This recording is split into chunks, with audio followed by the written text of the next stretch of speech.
graphics card problem, hindi na-detect yung graphics card nyo, ito guys, bigyan nyo kayo ng konting tip kung paano siya ibalik. Tulad nito, kahit sa Task Manager, wala siya. Yung model natin ay Cyborg 15. Yan. Simple lang dyan ang sagot. Kahit pumunta ka pa ng Device Manager, wala rin yan.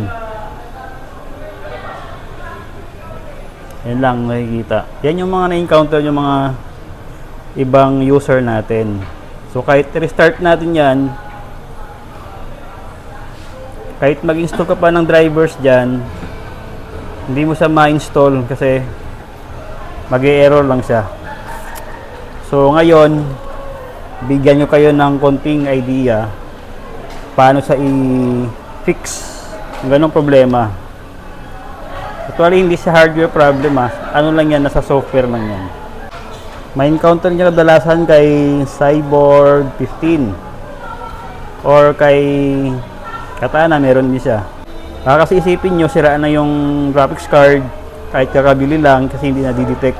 Actually, pag nasira yung graphics card natin, may encounter mo dyan, blue screen, tapos nagre-restart lang. So, tingnan natin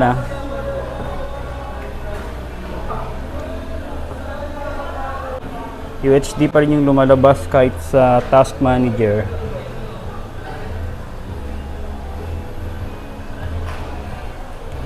So, ito lang. So, simple lang sagot dyan. Punta ka lang ng, sundan nyo lang to. Click mo yung MSI Center. UHD pa rin siya nalabas, di ba? Yung gagawin mo dyan, punta ka ng user. Ayan. Hanapin mo ito. Turn off mo yung battery, boss. Then, restart.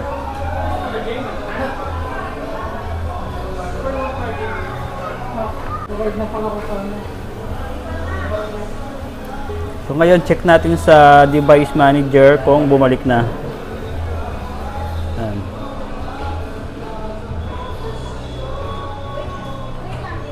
Display. Diba? Sabi sa inyo kahit Task Manager yan, nakikita mo sa dito. So, na-all. Ayan na siya. Diba? Solve na yung problema nyo. Baka magtaka kayo na wala yung graphics card nyo. Nasa MSI Center lang yan. So, kung gusto nyo ng mga ibang tips pa, follow for more. Babus!